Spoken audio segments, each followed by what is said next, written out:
우리가 교회 안에서 생활을 할 때 함께 신앙생활을 하는 많은 분들을 뭐라고 표현들을 하냐면 한 형제요, 한 자매다라고 표현들을 합니다. 그리고 또 교회를 우리가 공동체라고 부르죠. 이 말은 우리가 함께하는 사람들입니다라는 의미들을 포함하고 있습니다. 그런데 이렇게 함께한다라는 그 의미가 무색할 정도로 사실 이 교회 안에는 많은 무리와 많은 분리와 또 나님들이 있는 것이 사실입니다.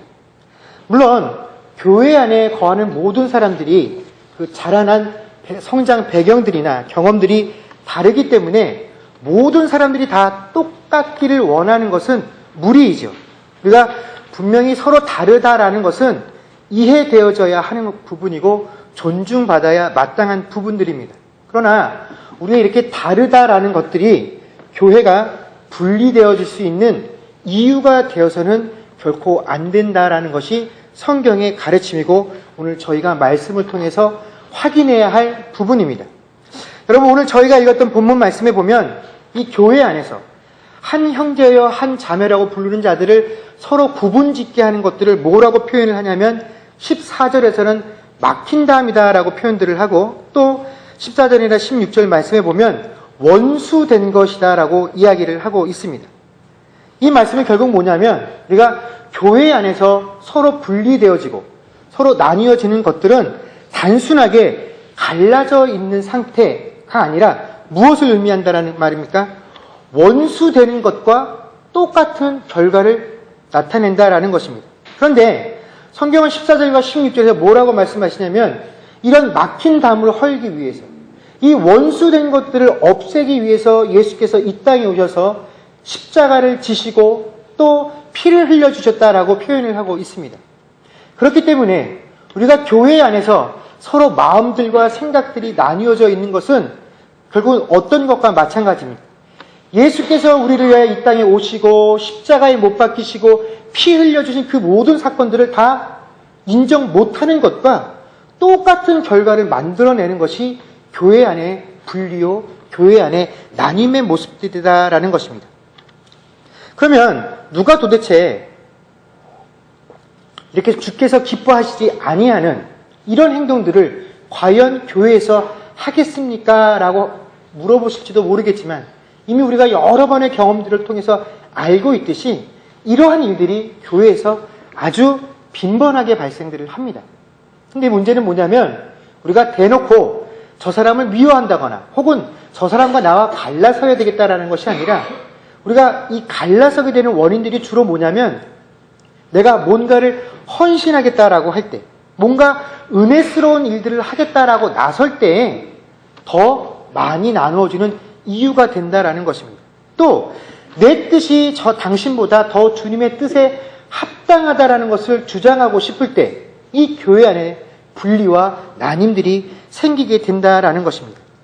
여러분, 그렇기 때문에 우리가 스스로를 우리를 일컬어서 우리가 교회다라고 부르기 위해서는요, 먼저 우리 가운데 있는 이 막힌 담들을 꼭 없애버려야만 합니다. 이 막힌 담이라는 표현은요, 예수님 당시에 있었던 그 성전을 묘사한 내용들입니다.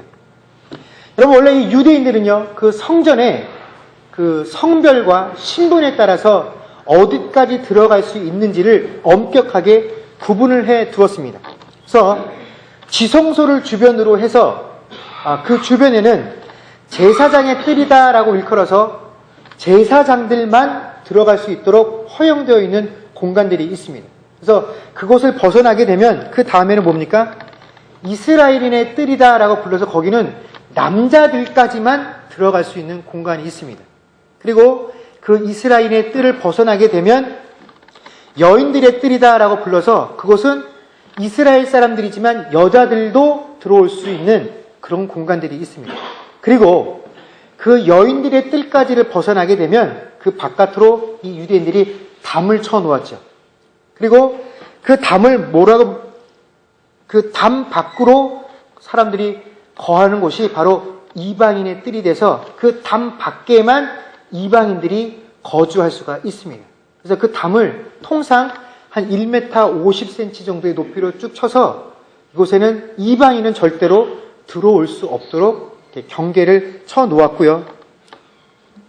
그 담장의 표지판에는 뭐라고 되어 있냐면 이방인이 이 담을 넘어서 들어오게 되면 무조건 사형인데 그 모든 책임은 다 누구에게 있다고요?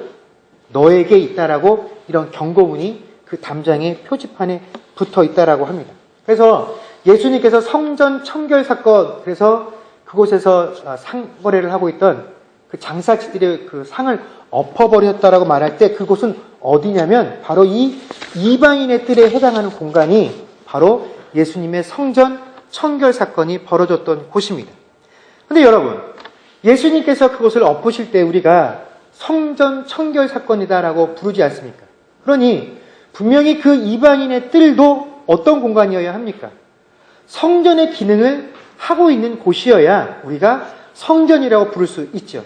그렇지만 분명히 성전이라고 부르고 있음에도 불구하고 그 이방인의 뜰은 성전으로서의 기능을 감당하지 못하는 공간이었다라는 것입니다. 여러분, 성전이 어떤 것입니까?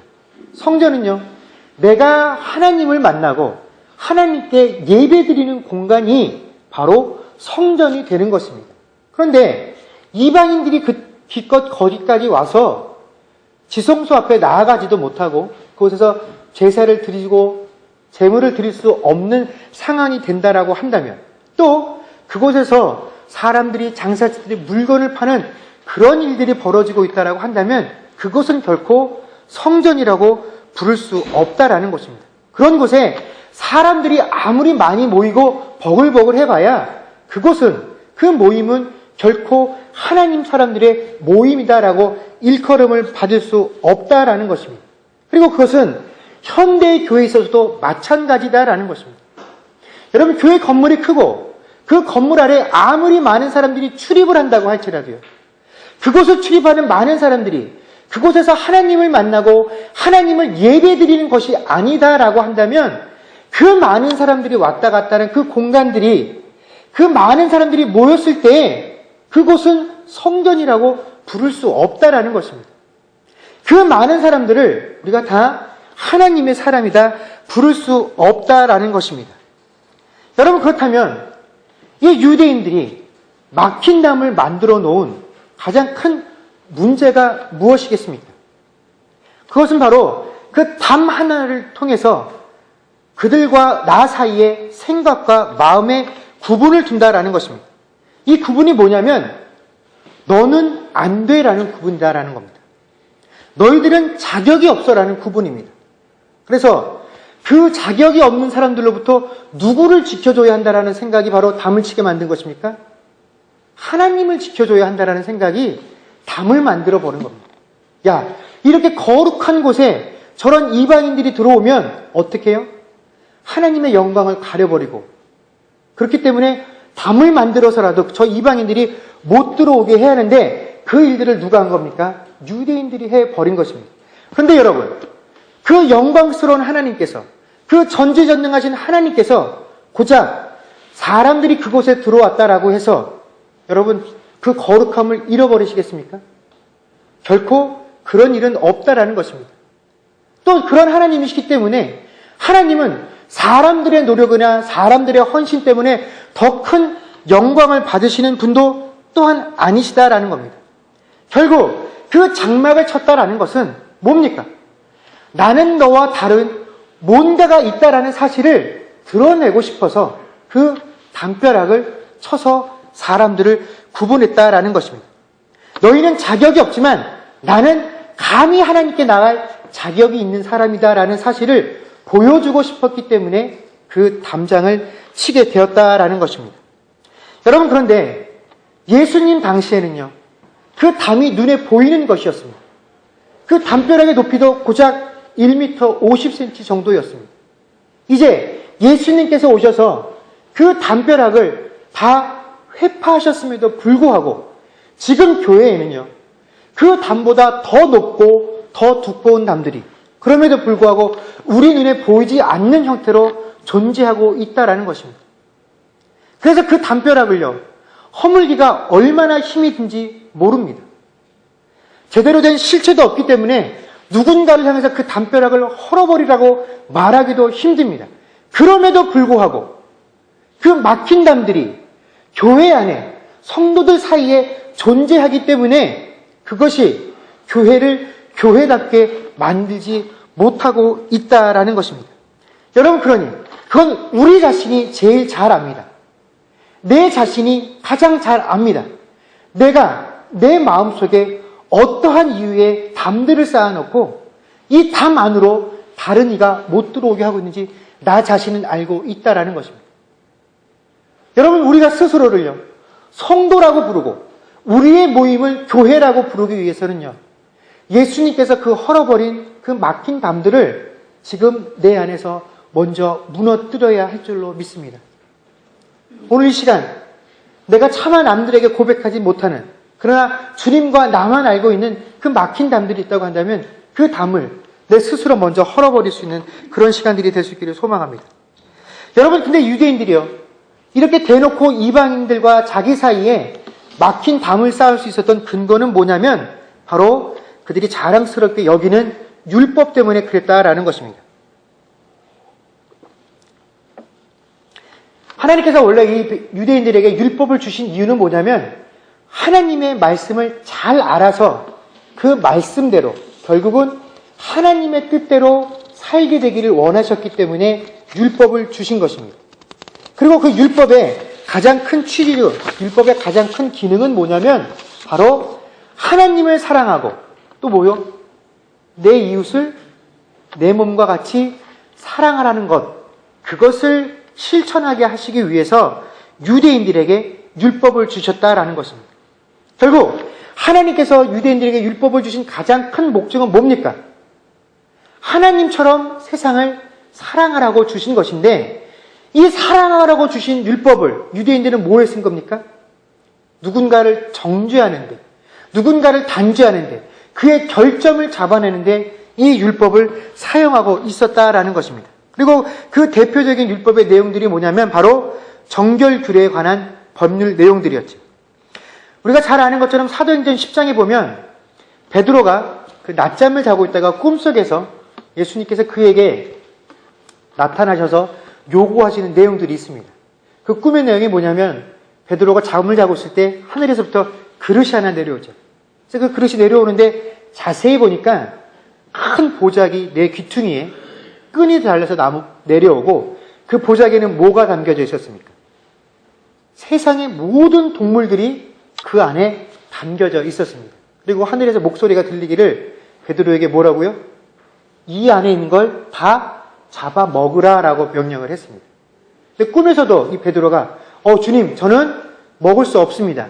왜냐하면 유대인들의 정결 규례에 의하면 먹을 동물과 잡아먹어서는 안 될 동물의 구분이 엄격하기 때문에 하나님, 저는 유대인으로서 이 율법을 받은 자로서 감히 그 율법에 금하고 있는 동물을 잡아먹을 수 없습니다. 그랬더니 또 하늘에서 동일하게 이 안에 있는 걸 다 잡아먹으라라고 요구를 합니다. 이렇게 3번이나 베드로가 먹을 수 없습니다. 율법 때문에 라고 저항을 했을 때 다시 하늘에서 목소리가 어떻게 들렸냐면 내가 정결타고 한 것인데 왜 네가 더럽다고 하느냐, 그러니 잡아 먹으라라고 이야기를 하고 그 꿈 이후에 베드로가 깨고 나니까 우리가 잘 아는 것처럼 백부장이 베드로를 초청해서 그 백부장의 집을 방문해서 이방인들에게도 성령의 세례를 주는 사건이 있었음을 보게 됩니다. 여러분, 원래 유대인들의 율법 가운데 잡아먹을 수 있는 동물과 그렇지 못한 짐승들을 구분해둔 이유는 무엇이겠습니까? 그 사막 기후 속에서 아무 동물들이나 잡아먹었다가 이 건강상에 탈이 날까봐 먹어도 되는 짐승과 그렇지 못한 짐승을 구분해 주신 것이죠. 그런데 그 구분이 그 짐승 자체가 부정하다거나 그 짐승이 나쁘다라는 것을 의미하는 것은 결코 아니다라는 것입니다. 왜냐하면 하나님께서 천지를 창조하신 후에 뭐라고 말씀하셨습니까? 그것을 보시고 나서 보시기에 참 좋았더라라고 말씀하셨다라는 것입니다. 우리가 흔히 볼 때 동물들 중에, 곤충들 중에 보고 징그럽다고 느껴지는 것들이 있죠. 근데 그것까지도 하나님께서 뭐라고 표현해 주셨냐면 보시기에 참 좋았다라는 것입니다. 다 하나님의 뜻과 계획이 있어서 만들어진 것이지 그냥 너희들 보기에 좋아서 사랑스러운 것들만 좋아하라고 만들어주신 것이 아니다라는 것입니다. 그런데 우리는 하나님이 보시기에 좋았던 것들조차도 내 눈에 징그러우면 어떻게 합니까? 싫어합니다. 하나님께서 다 필요하시기 때문에 함께 모여서 공동체 생활을 하라고 불러주신 형제여 자매됨에도 불구하고 내 기준에 맞지 아니하고 내 눈에 이쁘지 않으면 어떻게 합니까? 내게서 밀어내 버립니다.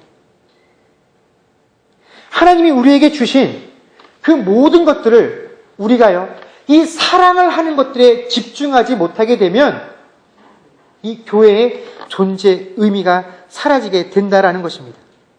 근데 여러분, 이렇게 우리가 과거에 내가 가지고 있던 경험들이나 습관들을 다 벗어버리고 모든 것들을 동일한 마음으로 품고 사랑하는 것이 너무나 힘든 게 이 인간들이 가지고 있는 본성입니다. 그래서 이 인간들의 본성대로 될 수 없는 일이기 때문에 하나님께서 예수를 이 땅에 보내주시고 십자가를 지는 그 고통을 감당케 하신 것입니다. 저희가 읽었던 본문 말씀 에베소서 2장 14절하고 16절 2절 말씀을 저희가 한번 한 목소리로 다 같이 읽도록 하겠습니다. 14절과 16절만 읽겠습니다. 읽겠습니다. 시작.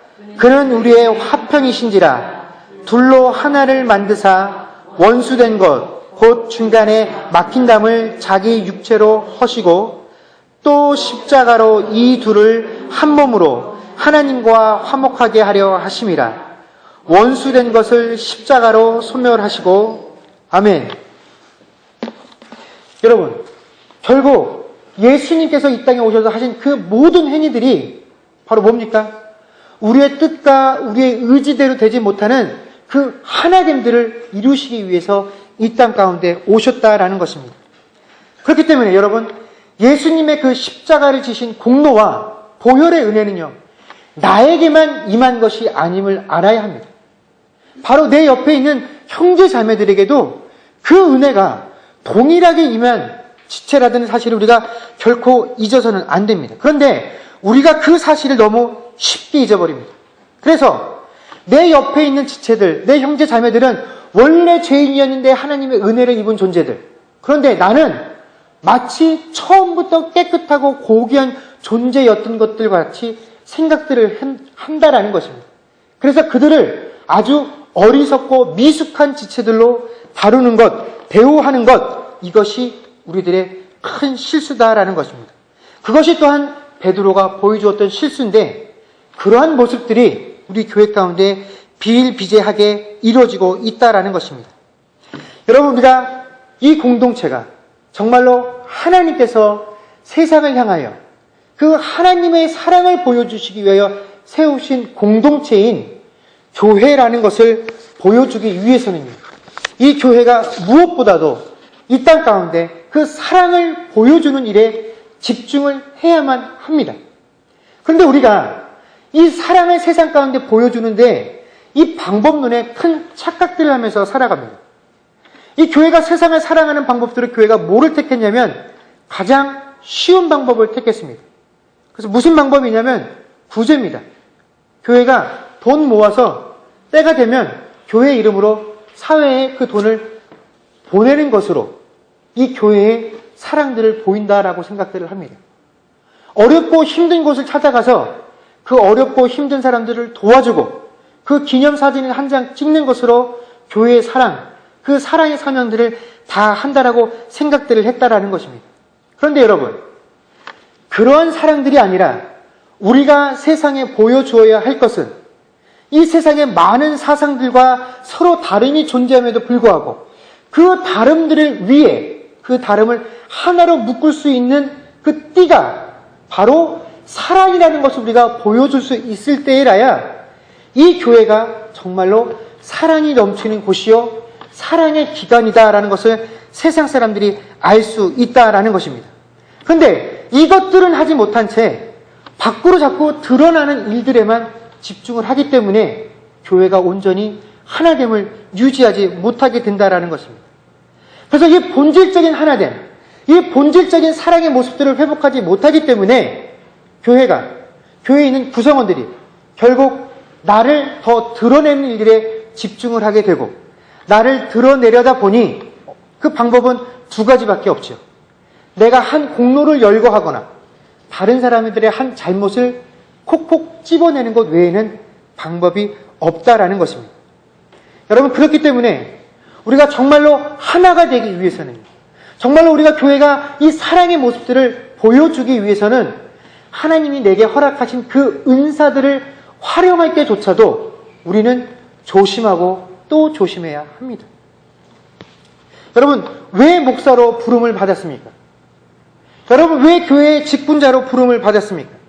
그것은 이 사랑을 보여주는 자가 되라고, 그 사랑을 보여주는 일들의 본이 되는 자라고 부름을 받았다라는 것입니다. 여러분, 성경을 왜 읽습니까? 기도할 때 멋지게 성경 구절들을 하나 첨가하기 위해서입니까? 그래서 내가 이렇게 성경 많이 읽는 사람이고 내가 이렇게 하나님을 잘 아는 사람임을 드러내기 위함입니까? 아니면 그런 나의 모습들을 보면서, 야, 우리 목사님은, 우리 권사님은, 우리 집사님은 성경을 저렇게 많이 알아 라는 칭찬을 듣기 위함입니다. 그 모든 것들이 다 아니라 하나님께서 정말로 우리에게 무엇을 원하시는지 알기 위해서, 그 안대로 행하기 위해서 우리가 이 모든 것들을 행하고 있다라는 것입니다. 여러분, 그런데 아이러니하게도 세상은요, 교회를 바라볼 때 예수 그리스도를 기준으로 삼습니다. 그래서 교회가 뭔가를 잘못할 때 왜 예수는 그렇게 하지 않았는데 너희는 그렇게 하냐? 왜 예수 그리스도는 세상에 와서 사랑을 보여주었는데 너희 교회는 그렇지 못하냐? 저희들이 못할 때마다 항상 예수 그리스도를 기준으로 삼아 우리들을 책망합니다. 그런데 정작 교회에 있는 우리들은 예수 그리스도를 기준으로 삼지 않습니다. 하나님께서 우리에게 주신 그 말씀들을 기준으로 삼지 않습니다. 무엇을 기준으로 삼습니까? 나를 기준으로 삼습니다. 내가 좋으면 다 용납할 수 있고 한 형제여 자매지만 내가 용납할 수 없으면 같은 교회 안에 있을 때 나와 원수된 자와 별반 다를 게 없다라는 것입니다. 여러분, 그렇기 때문에 교회가 먼저 그 원칙과 기준을 바로 세워야만 합니다. 여러분, 우리는 우리의 삶의 모습들을, 우리 교회의 다스림의 원칙들을 예수 그리스도로 삼아야 합니다. 세상이 그렇게 못한다고 할지라도 우리가 그것을 보여주어야 우리가 세상을 향해서 봐라, 이게 예수 그리스도라 말할 수 있다라는 것입니다. 여러분, 하나님께서 이 세상을 상에서 보여주신 가장 큰 사랑의 증거인 바로 예수님의 십자가 사건은 멀리 있던 자를 가까워지게 하는 결과를 불러온 사건입니다. 둘로 하나가 되게 만들어주신 사건입니다. 너와 내가 합쳐져서 너도 없고 나도 없고 성도라는 새로운 이름으로 태어나게 만들어주신 사건이 바로 예수 그리스도의 십자가와 그 피 흘림의 사건이다라는 것입니다. 그래서 예수님 당시에, 예수님 사후에 물과 기름과 같아서 절대로 함께 할 수 없었던 그 유대인들과 이방인들이 함께 모여 예배를 드리고 예수를 그리스도라고 고백하는 그런 놀라운 일들이 벌어지게 된 것이다라는 것입니다. 그 대표적인 예가 바로 오늘 저희가 본문 가운데 살피고 있는 에베소 교회의 모습들이다라는 것입니다. 여러분, 이 에베소 교회는 사도 바울에 의해서 생겨진 아주 대표적인 이방인 교회입니다. 그런데 오늘 그 이방인 교회였던 에베소 교회를 향해서 사도 바울이 뭐라고 지금 책망을 하고 있냐면, 너희가 과거에 어떤 자들이었는데, 너희가 전에는 유대인들에 의해서 이방인이라고 손가락질 받고 하나님의 법 밖에 있었고 그 은혜 밖에 거하던 자들이었는데, 이제 예수님께서 오셔서 너희를 구분하던 그 막힌 담을 헐어버리고 예수 안에서 한 성도가 되게 해주셨는데, 지금 너희가 그 예수의 공로를 믿는다라고 말을 하면서 지금 유대인들로 지어주지 않았던 그 구분의 모습들로 그 교회 공동체 안에서 서로가 서로를 구분하고 있구나. 율법으로도 너희를 나눠주지 않았던 그 여러 가지 규칙들과 조건과 이유 때문에 저와 사람과 나와 함께 할 수 없다라고 그 구분의 선들을 긋고 있다고 그 에베소 교회를 책망하고 있는 것입니다. 그리고 그런 에베소 교회를 하고 있는 당부가 20절에서 22절까지의 내용입니다. 여러분, 유대인들의 건축법에는 모퉁이 돌이라는 것이 있습니다. 우리 한국 사람들은 집을 지을 때 어떻게 합니까? 땅을 파고 가장 기초가 되는 반석들을 놓고 그 위에 기둥들을 놓고 그 기둥 위에 이제 하나씩 쌓아서 올려가죠. 그런데 이 유대인들은 가장 바깥쪽에 모퉁이 돌을 먼저 지어놓고 그 모퉁이 돌 사이를 메꾸면서 안쪽으로 지어서 들어오는 게 이 유대인들의 건축 방법이다라고 합니다. 그리고 성경은 바로 그 모퉁이 돌과 같은 역할을 하신 분이 누구냐라고 말을 하면 예수님께서 우리의 모퉁이 돌이 되어주셨다라고 이야기를 합니다. 결국 예수님을 모퉁이 돌로 삼아서 우리는 그 사이사이를 맺고 나가는 모두가 다 돌과 같은 존재들입니다. 그 사이를 연결시켜야만 하는 존재들이다라는 것입니다. 바로 우리 한 사람 한 사람들이 그 사이를 연결하는 돌이 되어질 때 이 아름다운 집이 지어질 수 있다라는 것입니다. 그런데 동양이든지 서양이든지 유대인들의 건축법이든지 한국 사람들의 건축법이든지 그것과는 상관없이 기본적으로 동일하게 적용되어지는 건축 이론이 있습니다. 그게 뭐냐면 크고 무거운 것은 어디로요? 밑으로 가야 됩니다. 누구든지 이 하나님의 공동체를 세워나갈 때 내가 스스로 남보다 더 크다고 여겨지십니까? 내가 남보다 더 위대하다고 느껴지십니까? 그렇다면 어디로 가야 합니까? 밑으로 내려가야 합니다.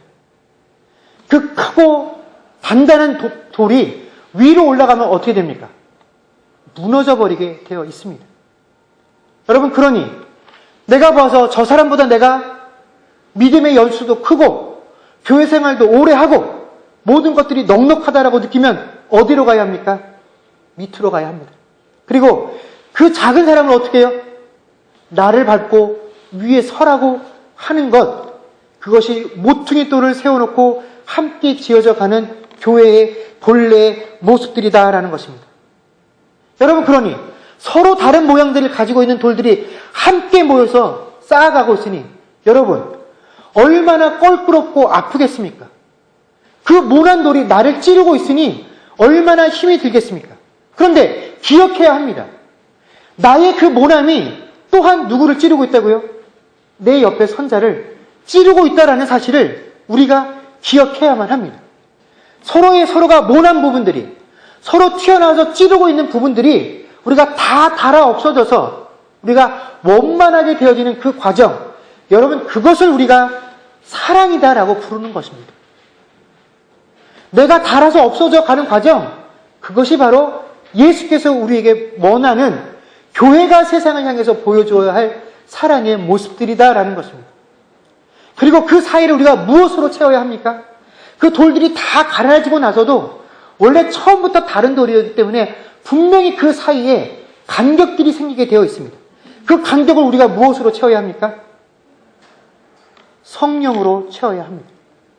우리가 그 사이를요, 사랑으로 채우려다 보면 한계가 있습니다. 우리가 누군가를 사랑한다라는 것은 결국 사람이 사람을 사랑하는 건 한계가 있습니다. 내가 좋을 때는 얼마든지 사랑할 수 있지만 내가 힘들 때는요, 사랑할 수 없습니다. 그렇기 때문에 우리가 내 사랑으로 뭔가를 하려고 하지 마십시오.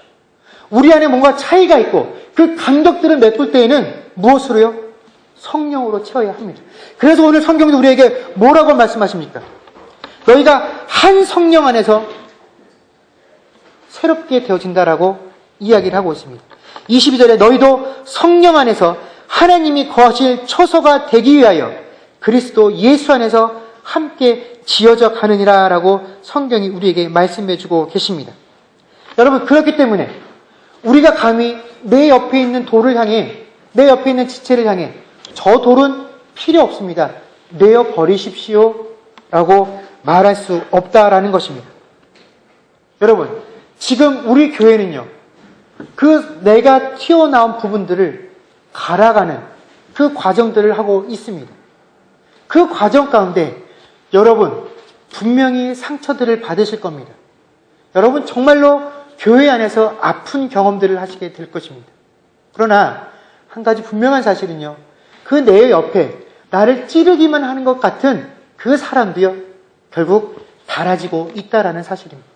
그리고 나 역시도 내 튀어나온 부분으로 인해서 내 옆에 있는 사람을 찌르고 있다라는 사실을 우리가 안다라고 한다면 우리가 하나님께서 함께 모여서 공동체를 원하신 그 이유, 그리고 꼭 우리가 그 달아져가는 과정들이야말로 하나님께서 원하시는 사랑의 참 모습들이다라는 것을 이해하게 될 것입니다. 여러분, 저희 교회의 이름이 무엇입니까? 주님의 교회죠. 말 그대로 이 교회가 정말 주님의 교회가 될 수 있기를 주 이름으로 소망합니다. 정말로 주님께서 원하시는 것들만이 이 교회를 통해서 드러날 수 있기를 소망합니다.